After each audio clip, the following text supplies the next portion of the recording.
to speak, if no one prays, these very stones cry out, I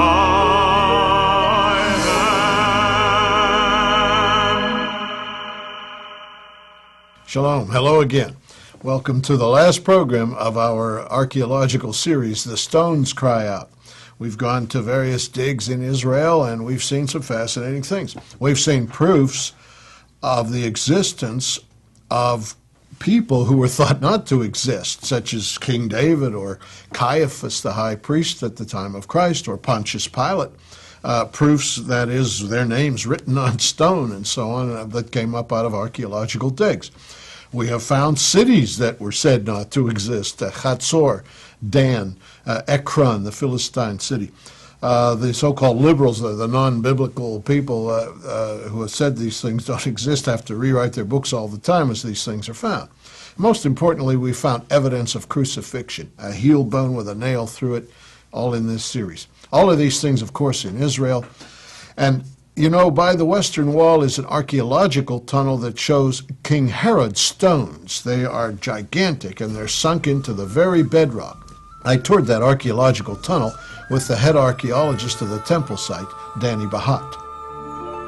At first, what we see here is the Western Wall to our right-hand side.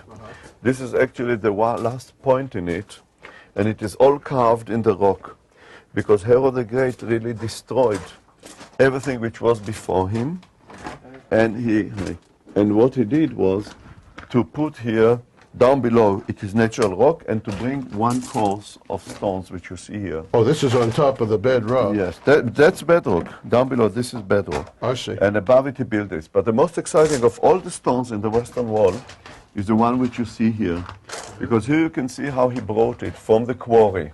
You see, completely rough. Yes. Here you see the crescentic movements of the chisels when he smooths it, and here it is already finished. It is the only stone along the entire story where you can see on one stone, you can see this, you can see this, and you can see that. Oh, yeah. So it shows us that actually all the stones were hewn when they were already installed in place.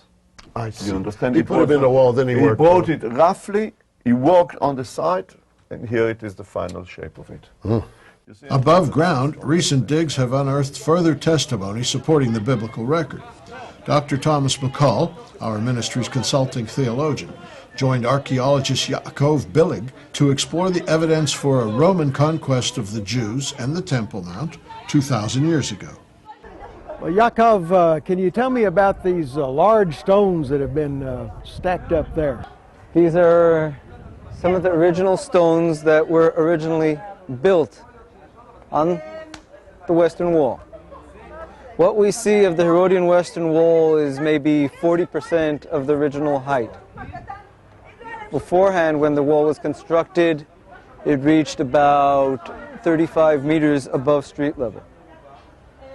Now, when the wall was constructed, all these stones were way up high up there on the top. And when the Romans decided to destroy the Temple Mount, they just dislodged them and hurled them down one after the other. And this is what's left of the pile of the destruction of the Western Wall stones. So these have been here since the year 70, and these are here since the year 70, maybe a bit later. I guess the Roman soldiers in their leisure took one or two stones every day as their project and continued to hurl them down until they just couldn't get any more. The temple was the largest holy sanctuary ever constructed by human hands. The massive stones used for its retaining walls weigh between 4 and 5 tons each. Jesus prophesied this destruction in Matthew 24:2, saying, "Verily I say unto you, there shall not be left here one stone upon another that shall not be thrown down." Another temple on Mount Gerizim is inferred in John 4:20 by a Samaritan woman talking with Jesus. Discussing the appropriate place for worship, she said, "Our fathers worshipped in this mountain, and ye say that in Jerusalem is the place where men ought to worship." For our program titled A Tale of Two Temples, we traveled to Mount Gerizim. So Ronan, what do we have now? Here, archaeologist Ronan Bitan presented astonishing findings to our producer Ken Berg. The times of the temple. This stone was inscribed with the word sacrifice, evidence of which was found inside the ancient walls. It is the band from the sacrificium during the times of the temple. The sacrifice. During the times of the temple. Look here at the ash. Let's go now and see the area itself. The altar was probably somewhere here. We didn't discover it yet. But look inside here. This ground is so black. It is full with the remains. Remains of the trees burned and remains of the bones of all these animals that were sacrificed here. Look at this. This is a piece of a goat. What kind of animals do they sacrifice? Well, they sacrificed only pigeons, only goats and only sheep. This is according to what is written in the Bible. So this would not be the actual location for the altar, would have been the discards of what was used at... Somebody threw here all the remains from the altar. Probably he did it because they were holy. As they do today to Torah books, they will never throw them away to the garbage, they will always bury them. This is probably what they did here. They buried all these remains and then they put ground all over it. It was holy. They couldn't just throw it away. They had to get rid of it somehow to build here. Animal sacrifices are not the only remains that darken the soil of Israel. In many places there are sooty evidences of massive destructions. At the ancient city of Hazor, we found one such example. Joshua 11:11 says, "They smote all the souls that were therein," in Hazor, "with the edge of the sword, utterly destroying them. There was not any left to breathe. And he burnt Hazor with fire." Tom talks now with Amon Ben-Tor about the recent archaeological findings in the ruins of Hazor. There's evidence of definite destruction of the city of Hazor. There is evidence of a massive destruction. I once called it the mother of all destructions in Hazor. Wherever you come down to the end of the Canaanite strata, you come upon this destruction. It is an unbelievable destruction, which is found again everywhere and left behind thick debris of ashes. There was a terrible fire in the palace, so much so that the bricks vitrified. Some of the vessels, the clay vessels, melted. We can clearly say that the temperatures was more than 1200 degrees centigrade.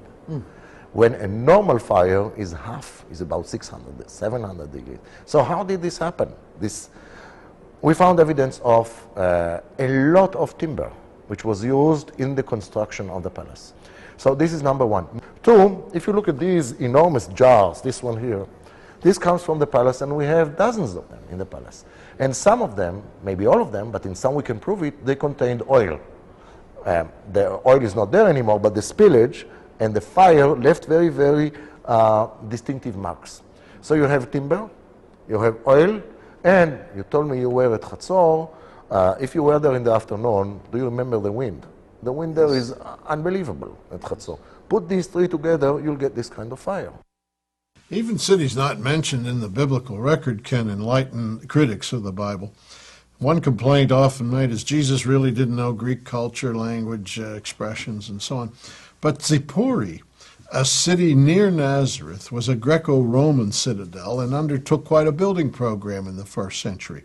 They would have needed carpenters like Jesus' father Joseph and Jesus himself. It's near Nazareth, and they would have used tradesmen from there. And so the Lord was in contact with Greek culture. Dr. Thomas McCall talked with Mitch Pilser of the Zippori National Park. As seen from Nazareth, an ancient structure acts as a gravestone, marking the remains of this once great city. A magnificent metropolis of the Greco-Roman tradition, this prestigious governmental center was also a hub of Jewish religious activity. It had a thriving agricultural trade, boasted exquisite mosaics, and had an impressive theater. What are some of the things that the Gospels bring out that might suggest that Jesus had been exposed to this kind of culture? Okay, for one, he uses lots of Greek words, okay, Greek words, which he would have no way to pick them up in a little town of Nazareth. He would have to come to a city where there was a sizable Greek population, and he even uses words that are connected to the theater, like hypocrite. Hypocrite was a term that meant actor mostly, some other meanings. Also, we can take into account when we see even like his staging, the way that he set up the Sermon on the Mount, okay, it was done in the whole style of a theater. Mitch's reference to staging infers that just as an actor would deliver his lines from this stage to the audience above, Jesus, taking a page from the Sepphoris Theater, most likely delivered his Sermon on the Mount from below the hillside at the Mount of Beatitudes. Previous programs have demonstrated how the sound resonates effortlessly up the hillside.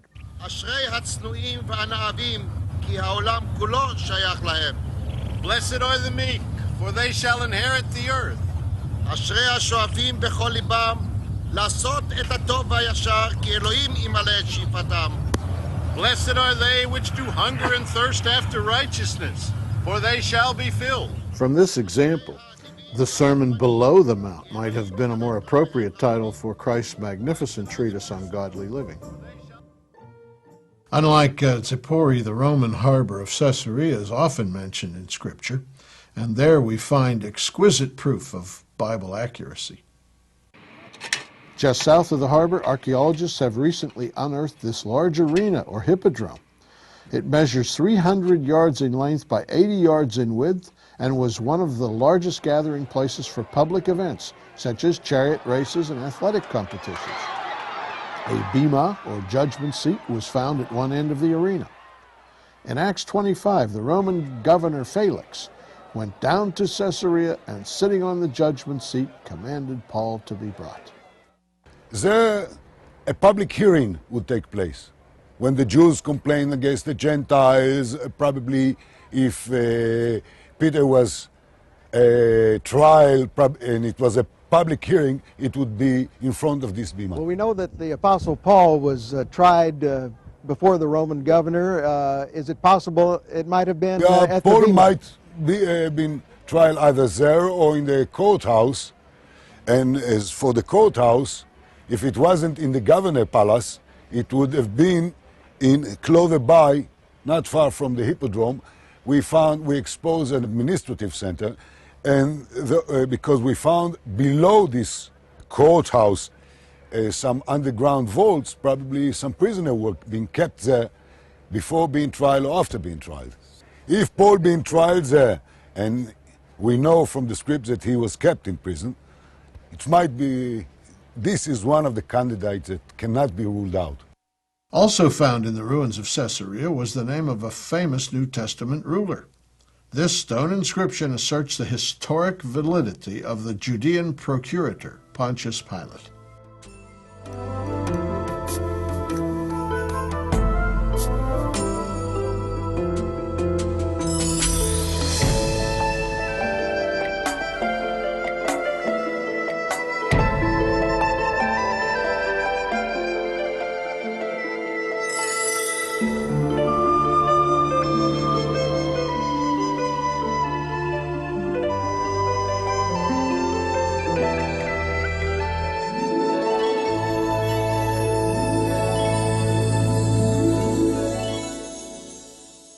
You know, for some years, King David was thought to be a mythological character, like one of Homer's characters from around the same time.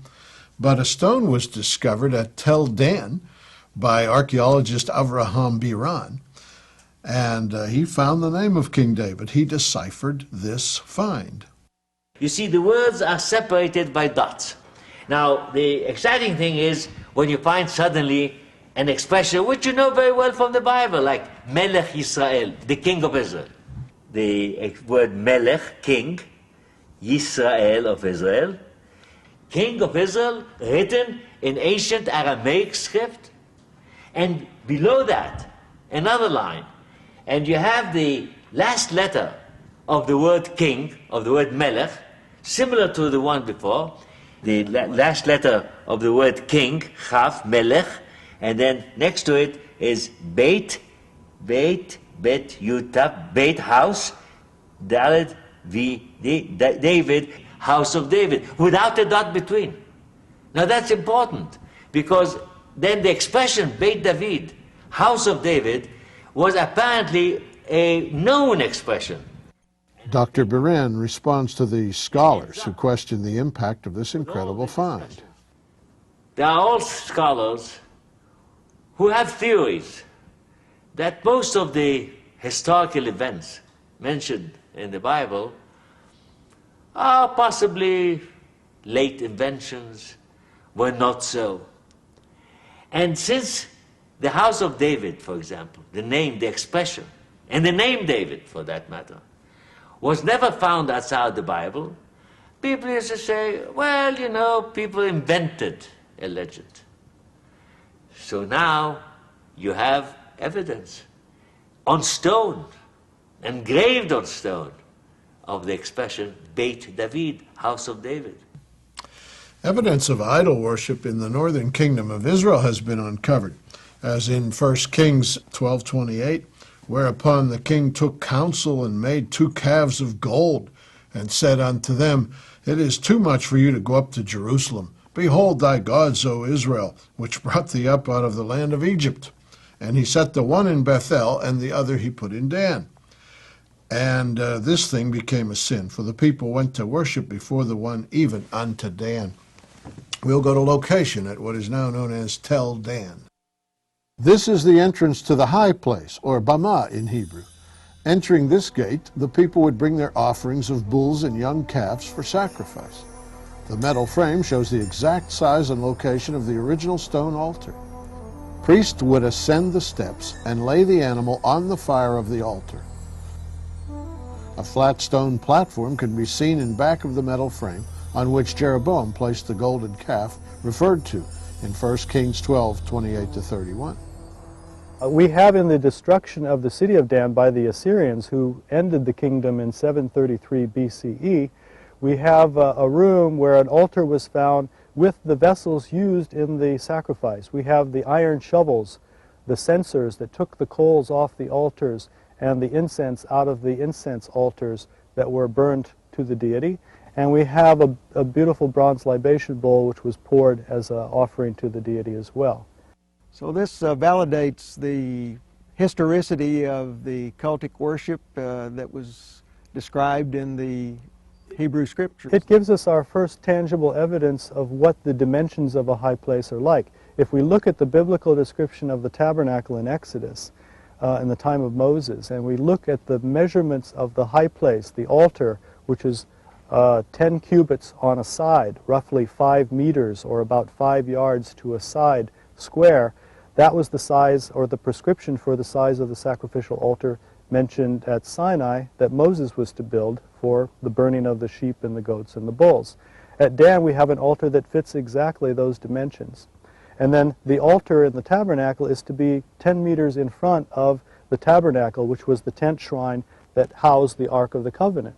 And in the high place, what we call the Bama, we have a podium which is exactly of the same dimensions as the size of the tabernacle or the tent shrine north of the altar. So that shows us here that in Israelite worship, they're following a formula or a prescription that goes back to an ancient tradition that we can demonstrate exists here at Dan in the 9th century BC, in the time of King Ahab. Archaeologist Bob Mullins has excavated in Israel since 1985. During one of our programs, he explained how his work in Israel has affected his faith. What I enjoy most about archaeology, even more than trying to answer specific historical questions, such as was there an exodus or a conquest, and these kinds of things that are very much at the forefront of controversy today, it's that broad picture. It's really being able to put myself in the place of an ancient Israelite, to stand in the house that they stood in, to see life from their perspective. And this really, I think, brings archaeology to much more of a human level, is that I realized that, they struggled with the same issues I struggle with. And in many ways, they had it tougher than me, because we live in very comfortable, heated homes with wall-to-wall carpeting. These people lived in mud brick houses that were about 1/4 the size of many of our homes. They were cold, leaky this time of the year where we get rainfall and cold winds. I'm sure many people suffered from the cold and the rain and died of diseases. And so there was, for them too, a real struggle of faith. And what does it mean to really trust in God, that God is here to meet my needs when it seems that sometimes the odds of life are so much against me? And so I can see life from their perspective, and that in itself will enrich my faith. These are ossuaries, small limestone depositories for the bones of the dead. This ancient symbol of death, used during the time of Christ, actually brings Scripture to life. Dr. Martin Weil, director of the Israel Museum, explains. And such boxes, after the bones were deposited in them, usually were then put into caves in a protected area where sometimes whole families kept together the bones of their family. We have maybe hundreds of thousands of boxes like this, ossuaries, that were found in the country. But this ossuary is so special because it has an inscription which mentions the bones, the name of the bones of the person that was buried in the box. And the name that is mentioned in here is Josephus CAIAPHAS. And the family of CAIAPHAS is well known to us from several sources. The first source being the Talmud. We know about the family that they were high priests in the temple. They were not often liked at the period. But it was apparently a very aristocratic family belonging to the group of Jews who were called the Sadducees. And the second case we know the name from is from the New Testament. One such reference is in Matthew 26:57. And they that had laid hold on Jesus led him away to Caiaphas, the high priest, where the scribes and the elders were assembled. Another ossuary held one-of-a-kind physical evidence declaring the accuracy of God's Word. Pathologists put volunteers on crosses. For our program entitled A Man Crucified, Dr. McCall spoke with anthropologist Joe Zeiss. And here were a series of ossuaries in a Jewish tomb going back to the time of Christ. And in one of the ossuaries they found a heel bone. This is what's called the calcaneum of an individual. And what's unique about this, if you look very clearly, you can see this is an individual which had a nail which was driven laterally through a piece of wood. We can still see traces of other wood here after 2,000 years. It then went laterally into the heel. And then what happened? Now that's a... This is the right heel. The right heel of a human foot. Okay, yeah, let me go and explain it to you perhaps in a different way, and maybe it'll make it much clearer. We have a nail here. This is about 11.5 centimeters long. This was more or less the length of that nail. What they did was that they drove this through a piece of olive wood. It then functions as a washer. Now that you have it through the piece of wood, they then would take the heel of the individual. It then penetrated the heel, going in from the outside. And in this case here, what seems to be occurring, they then nailed him to the tree. But what happened, again, left foot over here, right foot over here. What happened, it seems that when this went into the tree, the nail bent and a fish hooked. May have hit an obstruction of some kind, exactly, or a knot. Perhaps a knot in the wood or something hard in the wood. When a fish hooked, it then became impossible to remove it. So that's the reason. If you look at this here, what you're seeing here, you see how the thing is bent over here. And this simply makes it impossible to remove. So they buried this individual with a nail in his foot. You have to realize that what you're looking at here, you're looking at the only case in the world. There is no other case whatsoever where we have direct physical evidence of crucifixion.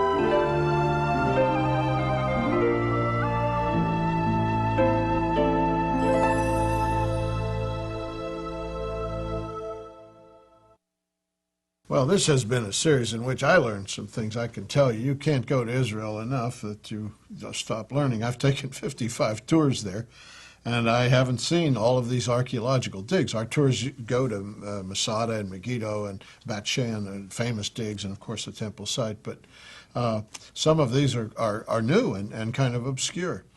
Of course, our inspiration comes from the passage in Luke 19:40. The Pharisees are saying, "Master, rebuke thy disciples." The people are greeting Jesus coming down the Mount of Olives to the triumphal entry. And he says, "I tell you, if these should hold their peace, the stones would immediately cry out."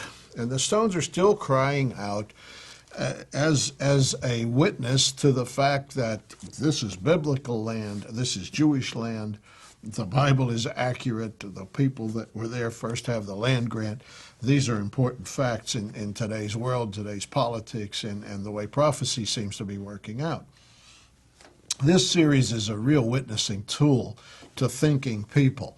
Let me say, an intellectual, a student of history, people who think they know too much for the gospel would be confounded by some of the things they learned in a series like this. And for yourself, this kind of information makes you a better ambassador for Israel.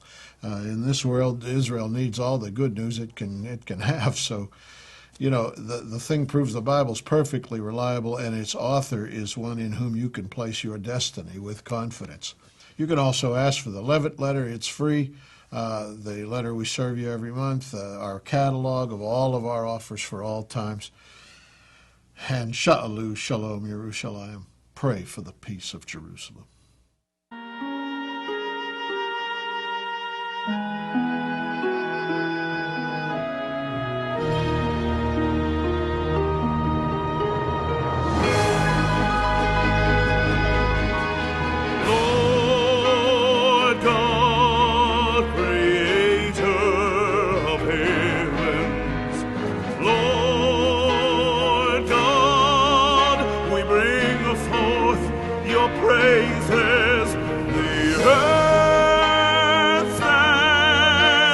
Tribute to glory.